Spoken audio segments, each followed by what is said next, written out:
अभी के लिए देखना होगा हाइड्रा ट्रैप से वो कैसे निकलता है और उसके बाद पहाड़ों पर वो कैसे गाड़ी चलाएगा।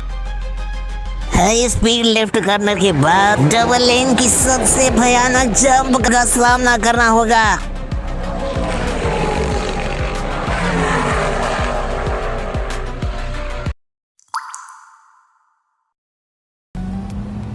हमने इसमें नया सस्पेंशन सिस्टम ऐड किया है। ज्यादा कुछ तो नहीं, लेकिन मोटर को ये बहुत सपोर्ट देने वाली है। इससे ये ऑटोमेटिक डील करेगी, जी फोर्स के हिसाब से खुद को आसानी से ढाल सकती है। तुम्हें इससे कोई समस्या हो तो इसे अल्टर कर सकते हो। ओकियामा सन की बात माने तो ये हमारे लिए सीक्रेट वेपन हो सकता है। उन्होंने कहा इसके साथ बिल्कुल छेड़छाड़ मत करना। वाह, एक्टिव सस्पेंशन। इसकी सहायता से तुम रोल और पिच बड़े आसानी से कर सकते हो। अभी तक जो ये कार बहुत ज्यादा इधर उधर हिल रही थी वो भी स्टेबल हो जाएगा।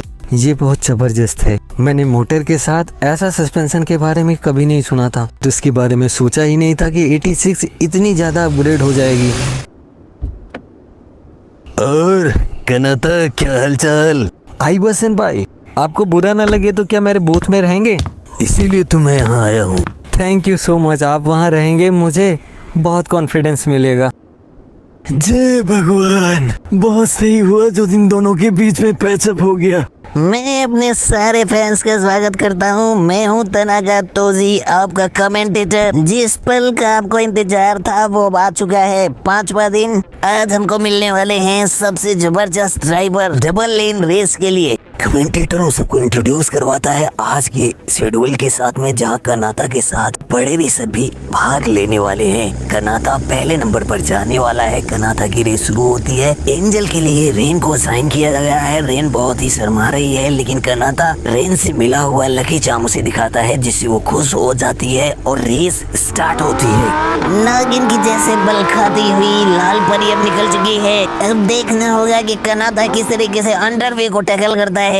सारे ड्राइवर्स के दिमाग में केवल एक ही चीज चल रही होती है कि किस तरीके से वो सावातारी के रिकॉर्ड को तोड़ेगा या फिर अपनी जगह उस टेबल पर पुख्ता बनाएगा। क्या ये उस रिकॉर्ड को तोड़ सकते हैं? वैसे कथागिरी के नाता रेसिंग की दुनिया में ऐसे रिकॉर्ड बना चुके हैं जिन्हें सोचना भी बहुत मुश्किल है। शुरुआती स्पीड तो बिल्कुल सावातारी से मैच कर रही है। क्या आगे वाले लैप में भी ये उसे कंटिन्यू बना सकते हैं या नहीं, देखेंगे।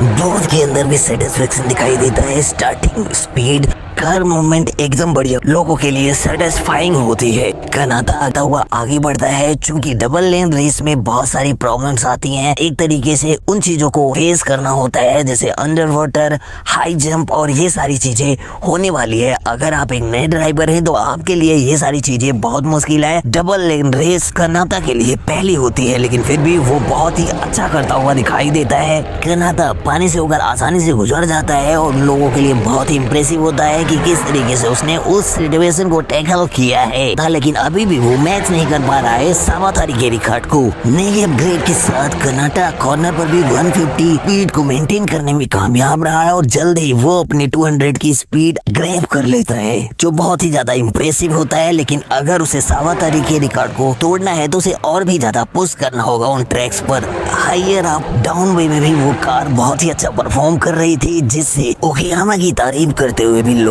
नजर आते हैं। जिस तरीके से कार को बैलेंस किया है एनर्जी में, वो एक रॉकेट बन चुकी है। वो भी पड़ा हुआ जाता है जहां पर ये रेस की टाइमिंग डिसाइड होने है। सावातारी की और कथागिरी कनाता ये दूसरे ग्रह के आए हुए ड्राइवर लगते हैं। बस की रेस में कौन सबसे आगे निकलेगा, दूसरों को धूल चटाते हुए इसी जद्दोजहद में सारे ड्राइवर्स और कथागिरी कनाता भी लगे हुए हैं। कनाता की बात करें तो सावातारी से अभी आगे चल रहे हैं। असली इम्तिहान तो तुम्हारा अब शुरू होगा। आगे अर्थक्वेक के साथ तुम अपनी कार को कैसे बैलेंस करते हो। कनाता, वाटरफॉल और ये 2 नेचुरल डिजास्टर हैं जिससे हर एक ड्राइवर को निकलना होता है। अभी के लिए देखना होगा हाइड्रा ट्रैप से वो कैसे निकलता है और उसके बाद पहाड़ों पर वो कैसे गाड़ी चलाएगा। हाई स्पीड लेफ्ट कॉर्नर के बाद डबल लेन की सबसे भयानक जंप का सामना करना होगा।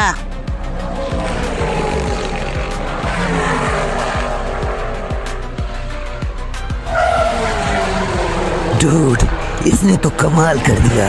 कनाता ने जंप को बहुत ही अच्छी तरीके से टैकल किया। वो अपनी गाड़ी को लेफ्ट में रखकर सीधा स्ट्रेट ले गया, जिससे उसे मूव करने में आसानी हुई। किसी भी नए ड्राइवर के लिए मुश्किल काम होता है, लेकिन उसने बहुत ही आसानी के साथ किया।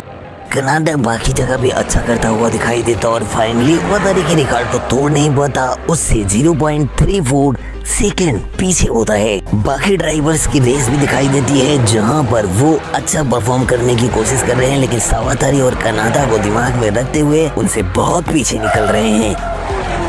तुम्हें पता है MFG का प्राइस से ज्यादा उसके बोनस पॉइंट्स हैं। पिछले सीजन में तुमने तो सारे रिकॉर्ड को ही तार-तार कर दिया। 1 मिलियन येन मिलते हैं पर ओवरटेक के। इसका मतलब वेनेजुएला में तुम्हें 10 मिलियन येन मिले। सच में? नहीं पता था तुम्हें? चलो छोड़ो, पैसों को साइड में रखो।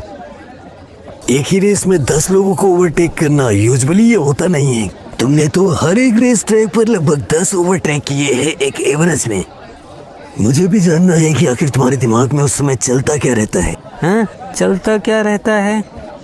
वैसे बताना मुश्किल है।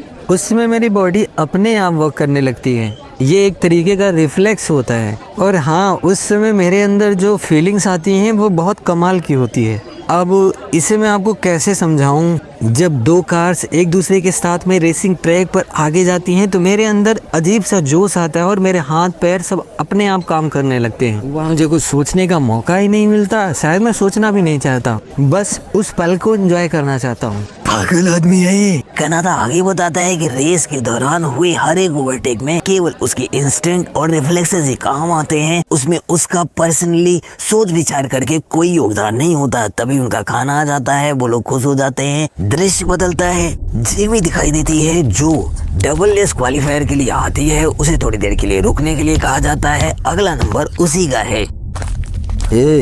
अभी यहाँ वो लड़की खड़ी थी जो ब्लॉन्ड हेयर वाली थी, विदेशी। जानते हो उसके बारे में? तुम्हारे पास कोई जुगाड़ हो तो फिट करवाओ यार। इतने दिन से जापानीज लड़कियों के साथ दिमाग खराब हो गया है। मैंने तो कोशिश की लेकिन उसने मुझे इग्नोर करा। अभी अगर आपको कुछ चीज के बारे में सोचना है तो वो क्वालिफाई रेस के बारे में होना था। सावातारी और कटागिरी कनाडा के बारे में बहुत सारे लोग बातें कर रहे हैं। छोड़ो यार, ये सारी बातें मेरे सामने मत करो। वो कितनी खतरनाक लड़की थी, आपका देखा दिमाग नहीं? खराब हो गया। दृश्य बदलता है, अकावा की भी रेस स्टार्ट हो जाती है। बहुत ज्यादा हड़बड़ी करते हुए नहीं दिखाई देता, लेकिन उसकी कार बहुत ज्यादा पावरफुल होती है जिसके कारण वो आसानी से तीसरा स्थान बना लेता है क्वालिफाइंग रेस में और वो उससे सेटिस्फाई होता है। दृश्य बदलता है, बाकी सारे ड्राइवर्स भी पार्टिसिपेट करते हुए दिखाई देते हैं और वो भी क्वालिफाई कर जाते हैं, लेकिन सब अपने आप को बहुत ही अच्छा प्रूव करने की कोशिश और बेटर दिखाने के विचार में होते हैं, लेकिन फिर भी उनका रिकॉर्ड नहीं तोड़ा जाता। क्वालिफाइंग सीजन में सबका ध्यान आकर्षित करती है ग्रीन मार्टिन, जॉर्जिया की होती है। शॉकिंग बात ये कि जॉर्जिया ने उन लोगों को ये बताया कि वो कटागिरी कनाडा की एक्स गर्लफ्रेंड थी। उनके बीच में बहुत प्यार था और वो एक ही एकेडमी से आते हैं, जो सबके लिए बहुत शॉकिंग होता है। स्पेशली रेन और कनाडा के लिए रेन परेशान होता है कि किस तरीके से अब लोगों को समझाएगा, क्योंकि अगर एक झूठ को बार बार चिल्लाकर बताया जाए तो लोगों के दिमाग में वो सच ही हो जाता है। और वहीं दूसरी तरफ जॉर्जिया के दिमाग में ये चल रहा होता है कि उसे अटेंशन चाहिए, इसीलिए उसने कटागिरी कनाडा का नाम इस्तेमाल किया है। और कटागिरी को वो सबसे ज्यादा अच्छे तरीके से जानती है, उसकी पोटेंशियल, बाकी सारी चीजों को उसे छोड़कर जापानीज गर्ल के पास वो कैसे गया, इस तरीके की मेंटल स्टेट के साथ में वो रेस में पार्टिसिपेट करती है और अच्छा करती हुई भी दिखाई देती है। और इसी के साथ आज का एपिसोड होता है खत्म। मिलते हैं कल नए एपिसोड के साथ, तब तक हमारे साथ बने रहिए। Bye bye, see you.